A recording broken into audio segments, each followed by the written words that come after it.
हिंदी में यूपीएससी की तैयारी से संबंधित प्रोग्राम्स को देखने के लिए सब्सक्राइब करें स्टडी IQ IAS हिंदी। दोस्तों, जब भी हम भारत की बात करते हैं तो हमेशा हम राष्ट्रगान और राष्ट्रगीत दोनों की बात करते हैं। जब भी हम राष्ट्रगान की बात करते हैं, जन गण मन अधिनायक जय हे भारत भाग्य विधाता, तो हमेशा हम बहुत से प्रोटोकॉल्स की बात करते हैं, बहुत सी अवज्ञाओं की बात करते हैं जो हमें नहीं करनी चाहिए। लेकिन जब हम वंदे मातरम यानी कि राष्ट्रगीत की बात करते हैं तो अक्सर इस प्रकार का कोई प्रोटोकॉल हमें सामने नहीं दिखता है। पिछले कई महीनों से केंद्र सरकार और तमाम राज्य सरकारों की कवायद यही है कि क्या हमें वंदे मातरम के लिए भी इसी प्रकार के प्रोटोकॉल की जरूरत है। आज हम इसी पे विस्तार से बात करेंगे कि क्या वंदे मातरम के लिए जो प्रोटोकॉल की बात हो रही है वो तार्किक है, लॉजिकल है, नहीं है, क्या है, इन सब पे हम लोग विस्तार से बात करेंगे। पहली बात, और जनगण मन अधिनायक जय है इसके लिए क्या प्रोटोकॉल है और वंदे मातरम को कहां लाने का प्रयास हो रहा है या किस स्तर पे लाने का प्रयास हो रहा है, हम इन सब पे बात करेंगे। ठीक है, तो बेसिकली जो वंदे मातरम का जो प्रोटोकॉल है इसका हम एक व्यापक विश्लेषण करेंगे अभी आने वाली जो कुछ समय रहेंगे। ठीक है, चले इतना बताते चलो, ये मेरा टेलीग्राम है, यहाँ पे मेरा इंस्टाग्राम है, स्कैन कर लीजिए, आप जुड़ जाइए यहीं पे, यानी कि जब आप सर्च बॉक्स में ऑफिशियल विकास डालेंगे तो मेरा टेलीग्राम चैनल आ जाएगा यूपीएससी बाय विकास सिंह। स्कैन करके वहां पे जुड़ जाइए, वहीं पे बातें मुलाकातें डिस्कशन सब वहीं पे होगा। चलिए एक बार देख लेते हैं। अब देखिए, हम सबको पता है कि अभी हाल ही में मैंने इस वीडियो को कवर भी किया था जब वंदे मातरम की 150वीं वर्षगांठ मनाई गई थी। हुआ क्या था कि नवंबर 2025 में 7 नवंबर 2025 को वंदे मातरम के 150 वर्ष पूरे हुए।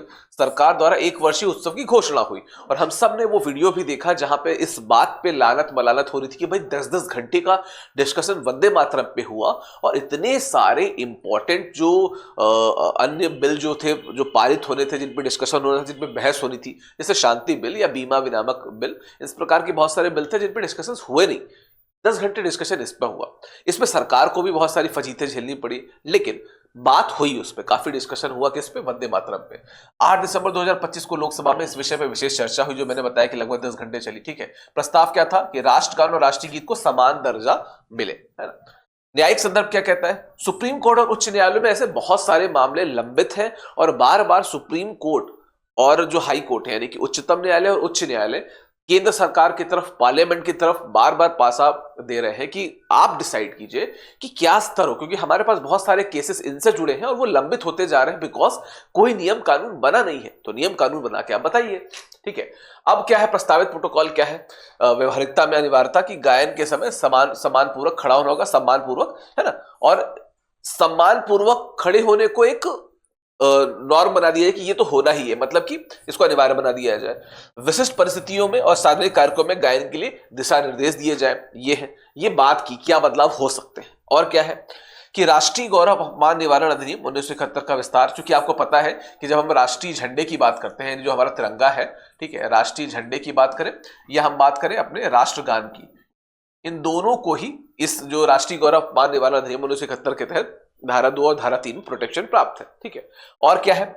अपमान या अनादर करने पे जेल और जुर्माने का प्रावधान जैसे राष्ट्रगान के लिए है, वैसे ही इस प्रकार की चीजें हो, ऐसी मांगे लगातार हो रही है। अब देखिए, थोड़ा सा अगर कंपैरिजन कर ले तो राष्ट्रगान क्या है? जनगण मन अनुच्छेद 51 क के तहत मौलिक कर्तव्य भी है कि आपको इसको फॉलो करना चाहिए, जो हमारे राष्ट्रीय झंडा है, एम्बलम है, सारी चीजों को, है ना। उसके अलावा क्या है? 1971 के अधिनियम के तहत अपमान पे 3 वर्ष तक की सजा है। अगर कोई व्यक्ति अपमान करता पाया जाता है तो उस पर 3 वर्ष तक की सजा का प्रावधान है। अच्छा, प्रोटोकॉल क्या कहता है कि 52 सेकंड की अवधि और खड़े होना अनिवार्य है। 52 सेकंड के अंदर आपको राष्ट्रगान गाना है और जब तक राष्ट्रगान हो रहा है आपको स्ट्रेट खड़े रहना है। अगर बात करें राष्ट्रीय गीत की तो 1950 में स्वीकृत समान सम्मान का आश्वासन दिया गया राजेंद्र प्रसाद जो तत्कालीन राष्ट्रपति थे उनके द्वारा, लेकिन ऐसा कुछ हुआ नहीं बाद में। वर्तमान में कोई दंडात्मक प्रावधान या कानूनी बाध्यता नहीं है और कोई लिखित नियम या समय सीमा निर्धारित नहीं है। मतलब जनगण मन और वंदे मातरम का कंपैरिजन करें तो ये बातें निकल के आती है। चलिए, अगर हम बात करें तो निश्चित तौर पे मंत्र बन गया। जब हम हमेशा कहते हैं कि इनकलाब जिंदाबाद, तो उसके साथ एक और शब्द हमेशा जुड़ जाता है, शब्द नहीं, हम तो वाक्यांश कहेंगे, वंदे मातरम। और वंदे मातरम बहुत फेमस हुआ अक्रॉस ऑल द इंडिया। जितने भी क्रांतिकारी थे वो अक्सर वंदे मातरम किया करते थे, बात करते थे। उद्धव क्या है? बंकिम चंद्र चट्टोपाध्याय द्वारा 1870 के दशक में रचित और प्रथम प्रकाशन 7 नवंबर 1875 को हुआ बंग दर्शन में। और इसके बाद इसको जोड़ दिया गया किसमें? आनंद मठ में। वही आनंद मठ जो 1770 के दशक में जो सन्यासी विद्रोह हुआ था, उस आधार पे जो आनंद मठ का निर्माण हुआ, तो उसी में इसको जोड़ दिया गया। ठीक है, चलो, 1882 के उपन्यास आनंद मठ का हिस्सा बना 1882 में, और 1905 के स्वदेशी आंदोलन के दौरान ये ब्रिटिश राज के खिलाफ जो सबसे बड़ा नारा बना वो क्या था? वंदे मातरम। जब स्वदेशी की बात हो रही थी तो बहुत से ऐसे सिंबल्स लिए गए जो एक पक्ष का कहना है कि वो हिंदुओं की तरफ टिल्ट थे। इस कारण भी स्वदेशी आंदोलन से जो इस्लाम को मानने वाले लोग थे वो उतने संतुष्ट नहीं थे। एक बात ये भी कही जाती है। महत्व क्या है? महात्मा गांधी के अनुसार ये शुद्धतम राष्ट्रीय भावना का प्रतीक है। महात्मा गांधी के अनुसार वंदे मातरम जो है वो शुद्धतम राष्ट्रीय भावना का प्रतीक है। रविन्द्रनाथ टैगोर ने 1896 की कांग्रेस अधिवेशन में इसे पहली बार सार्वजनिक रूप से गाया। तो खुद जो जनगण मन के लेखक हैं उन्होंने इसको यानी कि वंदे मातरम को राष्ट्रीय प्रोग्राम के तहत इसको गाया, विच इज ह्यूज थिंग।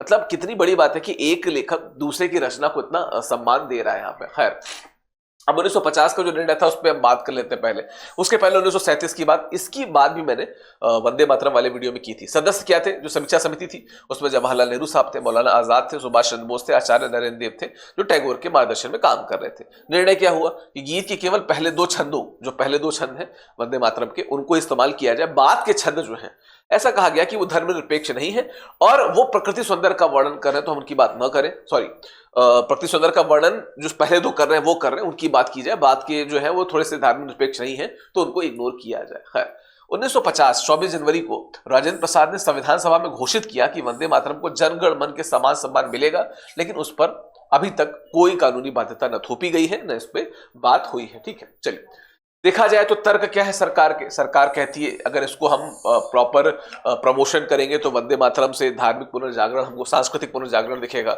सामाजिक एकीकरण दिखेगा इसमें। ठीक है, कानूनी समानता क्या? राष्ट्रगान और राष्ट्रीय गीत के बीच की विसंगति को दूर करके व्यवहारिक एकरूपता लाना कि भाई हर प्रकार की कानूनी समानता आ जाएगी। और क्या है, 2022 में सरकार ने कोर्ट में कहा था कि तब तक कोई नियम नहीं थे, अब नीति बदलने का विचार है। मतलब स्पष्ट कर दिया है सरकार ने कि समय के साथ वो वंदे मातरम पे भी कोई एक्शन लेगी, सरकार ये चाह रही है। ठीक है, चलिए, राष्ट्रीय गौरव अपमान निवारण अधिनियम 1971 को अगर देखा जाए तो वर्तमान दायरा क्या है? ये केवल राष्ट्रीय ध्वज, संविधान की धारा 2 और राष्ट्रगान जो धारा 3 है की रक्षा करता है। यानी कि राष्ट्रीय ध्वज और संविधान के धारा 2 के तहत और जो राष्ट्रगान है धारा 3 के तहत रक्षा करता है।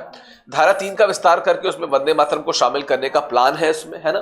दूसरी बात क्या है, क्या अनुच्छेद 51 क को में संशोधन किए बिना इसे लागू किया जा सकता है?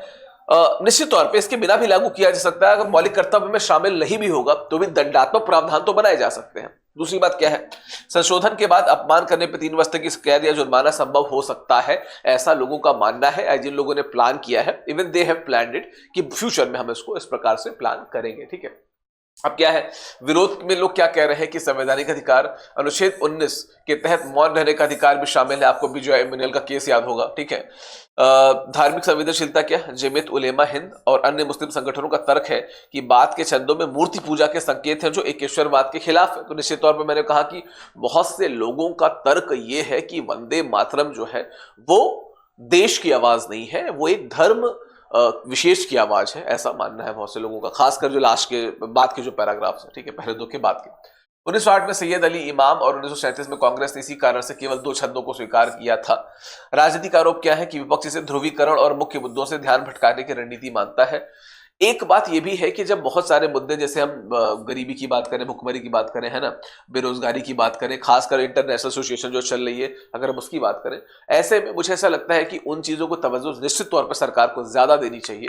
हाँ, लेकिन यह भी है कि जो सांस्कृतिक अक्षुण्णता है उस पर भी फोकस रखना चाहिए सरकार को अपना। ठीक है, चलिए, सर्वोच्च न्यायालय का रुख क्या रहा?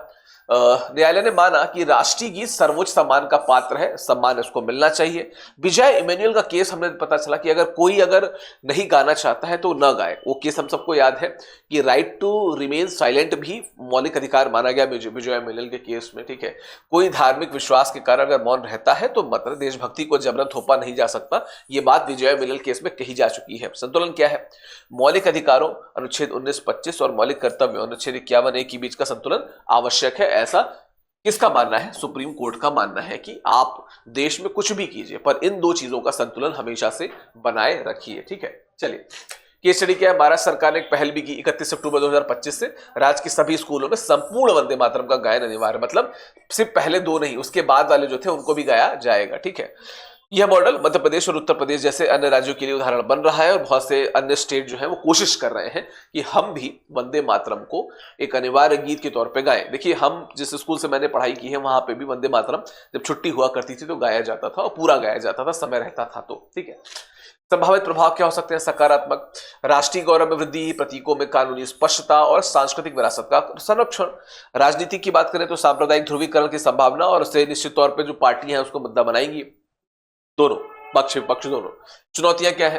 धार्मिक भावनाओं को ठेस पहुंच सकती है क्योंकि एक पक्ष ऑलरेडी मानता है कि ये धार्मिक किसी विशेष धर्म की प्रार्थना है। ये कार्यान्वयन की निगरानी में कठिनाई आ सकती है और अदालती मुकदमों की बाढ़ आ सकती है। सामाजिक स्तर पर देखा जाए तो बहुलवादी समाज में सहमति निर्माण की कठिन परीक्षा है। किस प्रकार से सहमति बनाई जाएगी, कहीं ना कहीं इस पे एक दिक्कतें इश्यूज बनी हुई है। ठीक है, आगे की राह क्या है? व्यापक स्तर पर हमें परामर्श करना पड़ेगा। जो भी लॉ को जानने वाले हैं, समाज को जानने वाले हैं, संस्कृति को जानने वाले हैं, हमको बात करनी पड़ेगी। ठीक है, उसके अलावा शिक्षा बनाम दंड क्या? कानून के डर के बजाय शिक्षा और इतिहास के माध्यम से सम्मान पैदा करना एक ज्यादा जरूरी चीज है कि सम्मान करने के लिए दंड अगर निर्धारित किया जाए तो फिर वो सम्मान खुद से तो आ नहीं रहा, इनहेरेंट तो है नहीं, उसकी बात हो रही है। अचानक थोपने के बजाय स्वैच्छिक भागीदारी को प्रोत्साहित करना बहुत जरूरी है, क्रमिक बदलाव जरूरी है। और क्या है? 1950 के फॉर्मूले कि प्रथम दो छंद को ही कानूनी दायरे में लाने पर विचार हो सकता है, जिसमें बाकी पक्षों को भी आपत्ति नहीं है। कांग्रेस को तो आपत्ति पहले भी नहीं थी। इस पे अगर हम बात करना चाहें तो बिल्कुल कर सकते हैं। तो निश्चित तौर पे लोकतंत्र और राष्ट्रवाद का संतुलन न सिर्फ भारत को बस बल्कि जो भी भारत के कर्ता धर्ता है, जो भी लोकतंत्र के शलाका पुरुष है, उन सबको ध्यान रखना चाहिए। और क्या है कि असली सम्मान दबाव में नहीं बल्कि स्वैच्छिक अपनापन में निहित है। तो जबरदस्ती दबाव डाल के किसी पे आप बदलाव, किसी को चेंज करने को नहीं कह सकते। उसको खुद से ही प्रयास करना पड़ेगा, फोकस करना पड़ेगा कि वो सम्मान खुद से करे। बाकी निश्चित तौर पे जय हिंद, जय वंदे मातरम। भारत के लिए ये जो निष्कर्ष है आप मेरे पीडीएफ में देख लीजिएगा, मैं अपने ग्रुप में अपलोड कर दूंगा, मैं लगातार अपलोड कर रहा हूँ। बाकी आपका इस विषय पे क्या राय है मुझे बताते जाइएगा। एक चीज बताता चलूं कि स्टडी IQ IS पे लास्ट डे है आज। निर्माण बैच में अगर आप जुड़ना चाहते हैं तो विकास लाइव कोड का प्रयोग कीजिए, क्योंकि रिपब्लिक डे सेल का आज लास्ट डे है। 27 जनवरी आज है ना, तो आज लास्ट डे है। आज रात में 12 बजे के बाद ये सेल ओवर हो जाएगी। तो जो कोड फ्लैश कर रहा है विकास लाइव, ये मैक्सिमम डिस्काउंट आपको उस पर प्राप्त होगा।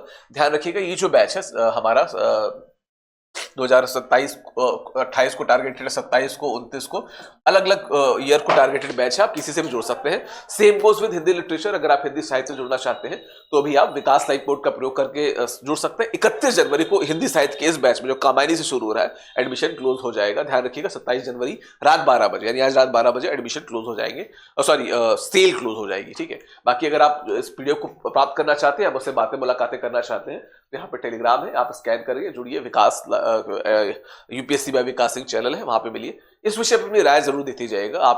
जो आपकी कमेंट्स होते हैं उनका बहुत इंतजार होता है। Thank you so very much, धन्यवाद। तबीयत ठीक नहीं थी, उसके लिए माफी, शुक्रिया। हिंदी में UPSC की तैयारी से संबंधित प्रोग्राम्स को देखने के लिए सब्सक्राइब करें स्टडी IQ IAS हिंदी।